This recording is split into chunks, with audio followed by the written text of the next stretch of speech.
எனது பாரதம் அமராபாரதம். இந்து முஸ்லிம் உறவு. வேதாந்தத்தின் மத தாராள கருத்தின் தாக்கம் முஸ்லிமின் மதத்தின் மீது பெருமளவில் உள்ளது.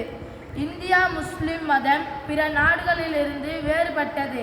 பிற நாட்டு முஸ்லிம்கள் வந்து இவர்களிடம் பிற மதத்தினருடன் வாழ்வது பாவம் என சொல்லி இவர்களை கிளறிவிடும் போதுதான் இந்தியா முஸ்லிம்கள் தூண்டப்பட்டு சண்டைக்கு கிளம்புகிறார்கள்.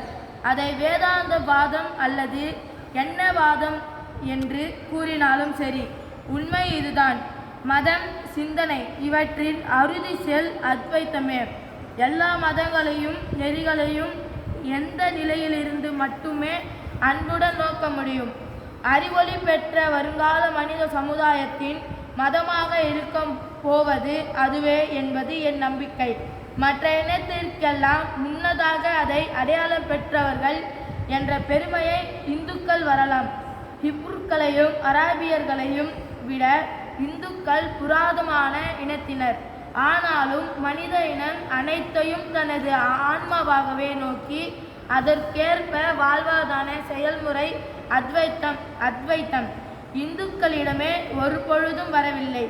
இந்து சமத்துவ நிலையை ஏதாவது மதம் ஓரளவிற்காவது அணுகியிருக்கிறது என்றால் அது முகமதிய மதம் மட்டுமே. எனது அனுபவம்தான் இது. எனவே வேதாந்த கொள்கைகள் எவ்வளவு நேர்த்தியாக சிறப்பாக இருந்தாலும் செயல்முறை முகத்திய மதத்தின்